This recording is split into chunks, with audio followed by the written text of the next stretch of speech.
Receiving an allowance without having to do household chores might sound ideal at first, but living with my mother-in-law, Doris, adds complexities to what could be an easy arrangement. As a 34-year-old web designer, I've adjusted to the ups and downs of freelancing, but Doris's constant sarcasm often dims the perks of this lifestyle. My husband, Bobby, and I face various challenges living with her, mostly because of our differing views on work and home responsibilities. After getting married, I transitioned from a corporate job to freelancing, a change that was well received by my former employer and myself. It's allowed me to maintain a steady stream of projects with familiar clients, freed me from daily commutes, and given me more time to focus on our home. Despite the benefits and Bobby's supportive attitude, Doris clings to her traditional beliefs about marriage and the role of a wife. In her mind, a wife should primarily be a homemaker, and she regularly makes her views known, dismissing the idea of modern shared responsibilities between spouses. To Doris, my freelance work seems insignificant, and she believes it doesn't contribute meaningfully to the household finances. I try my best to balance my web design projects with household chores when I have free time. But no matter what I do, Doris's opinions remain unchanged. Her dissatisfaction seems to stem from the contrast between my contemporary approach to work-life balance and her more traditional expectations. She likely views me as an outsider disrupting her family dynamic, especially since she's grown more reliant on Bobby since his father passed away 4 years ago. We live in the home Bobby's father purchased, which Doris now owns outright, thanks to life insurance settling the mortgage. This house serves as the backdrop for our intergenerational tensions, and navigating daily life here means managing conflicting perspectives while trying to respect both the old and new ways of family life. Despite the occasional tensions, the house, with its thoughtful design, comfortably accommodates our small family and provides me with the perfect workspace. It also doubles as a popular gathering spot for Doris's friends, many of whom have lived in the neighborhood for over 25 years. When they visit, the atmosphere shifts, and I often find myself playing the role of a gracious hostess, serving coffee and sweets as the group chats. Inevitably, their conversations drift toward sharing grievances about their daughters-in-law, a recurring topic of discussion. I sometimes find myself chuckling as Doris and her friends swap stories about their daughters-in-law. One tale that always gets a reaction is about a daughter-in-law who frequently flees to her parents' home after minor disagreements, sometimes staying away for nearly half the year. They label her as financially reckless, shaking their heads as they recount how her behavior has left their sons bewildered and even brought debt collectors to their doors. These discussions, which often take place near my workspace, sometimes turn into a sort of informal competition, each woman trying to outdo the others with stories of their troublesome daughters-in-law. Praises for daughters-in-law are rare in these sessions. However, on the rare occasion that one is commended for efficiently managing the household while holding down a job, Doris's reaction is always the same: sour. She dismisses such efforts with a casual wave of her hand, reducing my own freelance work to nothing more than a side gig. Even as the room fills with laughter, the blend of humor and critique reveals a lot about the generational divide in values and expectations surrounding family roles. These moments make it clear just how challenging it can be to reconcile traditional views with modern family dynamics. Amid the lively discussions and laughter that echo through our living room when Doris hosts her friends, my job often becomes the subject of scrutiny. Doris loudly questions the value of my work, openly wondering how much I actually make. This shift in the conversation inevitably leads to a discussion of the spending habits of daughters-in-law, with sharp contrasts drawn between their spending and the old-fashioned belief that the husband's income should be the family's primary support. The room always bursts into laughter, finding humor in the seemingly outdated nature of such expectations, even as these beliefs still linger in the background. I often feel overwhelmed by the repetitive stories and outdated views expressed during Doris's gatherings. To cope, I slip on my headphones and try to drown out the constant undercurrent of belittlement aimed at modern daughters-in-law, myself included. One evening at a family dinner, when Bobby suggested buying a new car, Doris immediately questioned why he needed my approval for such a decision. Despite Bobby's efforts to explain that we make major decisions together as a family, Doris insisted that since he had the driver's license, he should choose whatever car he wanted without my input. Caught in this tug of war, I tactfully deferred the decision back to him, a moment that perfectly encapsulated the complex dynamics at play in our household. Bobby, raised to value mutual decision-making, consistently seeks both my and his mother's input on major choices. Meanwhile, Doris, shaped by her late husband's more patriarchal approach, clings to the belief that such independence is normal. Every time Bobby asks for my opinion, it irritates her, leading to accusations that I'm too controlling. This recurring theme in our interactions reveals the tension between traditional and contemporary values in our family life, highlighting the difficulty of balancing respect for the past with the realities of a modern partnership. Struggling to respond to Doris's criticisms, I've come to recognize that I do tend to express my concerns rather than make decisions unilaterally. But my dismay grew when, during a recent argument, Bobby sided with his mother, blaming my vocal nature for his habit of consulting me before making any decisions. Several months into our marriage, it became clear that he rarely defended me in front of his mother. Even in private, his apologies and assurances that he prioritized our relationship started to feel hollow. This realization deepened with the car buying incident, which cast a long shadow over our relationship. Bobby, who had initially seemed considerate, ultimately failed to support me in front of his mother, raising serious doubts about our future together. I began wishing he wouldn't mistake his indecisiveness for kindness and hoped Doris would be more direct in her communication. A month later, Bobby's new car finally arrived. He and Doris were thrilled, inviting me for a celebratory drive. But the mood quickly shifted when the cost of the car was revealed, a staggering $300,000.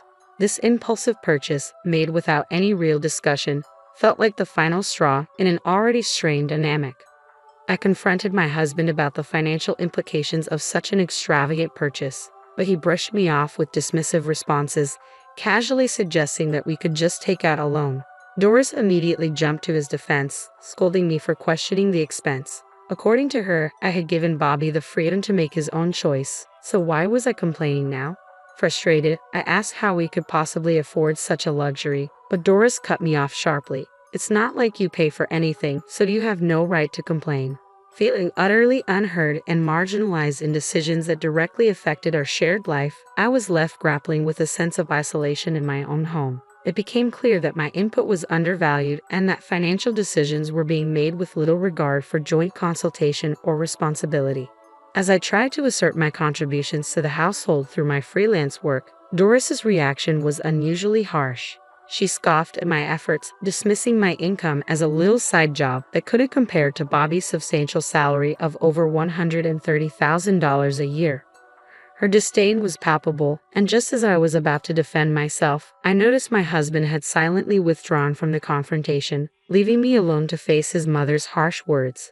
After enduring this kind of treatment for too long, I finally reached my breaking point when Doris snapped, "A daughter-in-law, like you should just get out." Her words hit me like a slap in the face, not just an insult but a total dismissal of everything I had tolerated. Angered and deeply disappointed by Bobby's indifference, I turned to him and blamed him for the escalating conflict, knowing it stemmed from his chronic inability to stand up for me. Fed up, I said firmly, "Understood. Then I will leave." I walked to my workspace, gathered my computer and essentials, and prepared to leave. As I crossed the threshold, I informed Doris that I would return later to collect the rest of my belongings. Her angry gaze followed me, and just as I stepped out the door, she shouted after me, "When you step into this house again, it will be to sign the divorce papers." Her abrasive words echoed behind me, something I had never expected to hear, and they stunned me into silence. I sought refuge at my parents' house, shaken and unsure of what to do next. The moment my mother saw me, she knew something was wrong. She asked gently, "What happened?" Struggling to articulate the full weight of the events, I stood there, lost for words, feeling the heaviness of everything I had just walked away from. I shared my regrets with my parents, expressing how much my husband had changed from the man who once cherished me deeply. Talking through the situation brought some relief, and with no children complicating matters, my mother gently suggested I consider divorce sooner rather than later, especially since I was financially independent. Over the weekend, with my father's support, I began taking the necessary steps toward a new beginning, contemplating the future that, though uncertain, promised peace and self-respect. I returned to collect my belongings from the house I had shared with my husband and his mother. Both of them seemed to avoid any final confrontation. Standing outside my husband's room, I spoke softly. You took care of me for a long time. Can you sign the divorce papers? I slipped the documents under the door, and soon after, I heard his indifferent reply. I've signed them. We're done here. Retrieving the signed papers felt like a hollow victory, marking the end of our marriage. I left without a word to my mother-in-law, carrying a deep sadness after 3 years in that house, a place with only a handful of happy memories. I went straight to the city office to submit the divorce papers, hoping the formal separation would help bring closure to this chapter of my life. My plan was to temporarily move back to my parents' home and continue working remotely as I started to rebuild my life independently. My mother suggested I stay with them for a while, reassuring me that it would be less worrying than living alone. My father shared similar concerns, cautioning that Bobby and his mother might unpredictably show up at my door. Although I initially thought that scenario was unlikely, living at my parents' home brought unexpected comfort. Thankfully, my job's flexibility allowed me to work remotely, and I extended my stay with ease. 3 months passed, and as Bobby and his mother slowly faded into distant memories, an unknown number suddenly appeared on my phone. Initially hesitant, I considered it might be a mistake or an unwelcome reminder of my past. After several persistent calls, I finally answered, only to hear my ex-husband's frantic voice on the other end. "Why didn't you answer the phone earlier?" he asked, sounding confused and somewhat panicked. Prepared to end the conversation quickly, I calmly replied, "There's no reason for us to communicate anymore," making it clear that I had moved on and had no interest in reopening old wounds. I was about to hang up, but his next question caught me off guard. "Wait a minute, why isn't my smartphone working?" he inquired. With little interest, I suggested he contact the phone company, but then a thought struck me. I asked if he had been making regular deposits into the joint bank account we used to share. Previously, we both contributed to this account, my steady salary along with his more variable income from selling health products, which was often insufficient due to its performance-based nature. Normally, I topped up the account at the end of each month, but for the last 4 months, only his contributions had been made. It dawned on me that I had left in the middle of the month, and the payments for the new car loan might have already begun. My ex-husband fell silent as the realization hit him. Calmly, I stated, "I've been managing our household expenses with my income until now. From this point forward, you'll need to take care of your own living expenses." Internally, I wanted to tell him, "You reap what you sow," but I held back and quietly ended the call. Reflecting on the situation, I realized that my ex-husband had never fully disclosed his actual earnings to his mother. She seemed unaware that our household had been primarily supported by my salary after we got married. Perhaps he was too embarrassed to admit that his wife was the main earner. It was clear that basic utilities like electricity and water shouldn't be disrupted so easily, which pointed to a deeper issue of financial mismanagement and lack of transparency. One of the many problems that had plagued our relationship. The fact that his mobile service was the first luxury to go was telling. One holiday morning, the house intercom buzzed insistently, signaling an issue at the door. My father responded sternly to the visitor, "We don't want to be involved with you anymore. Please leave." Sensing the gravity of the situation, I hurried to the entrance alongside my mother. Through the intercom, we heard the familiar voice of my former mother-in-law, pleading for a moment to talk. As I faced her just as my father had predicted, anger was evident on her face. She immediately launched into accusations, blaming me for not making the usual monthly deposits, which she claimed had led to their utilities being cut off. We were all taken aback, unsure of what she meant. My ex-husband attempted to step in, saying, "Mom, stop it. Doris is no longer involved with us." But his mother brushed him aside, continuing her tirade. "Bobby earns $7,500 a month. How could this happen?" she exclaimed. Her fury revealed the depth of their financial disarray. And in that moment, it became clear just how much they had relied on me, both emotionally and financially. I responded quietly, correcting her. The $7,500 was my income, not Bobby's.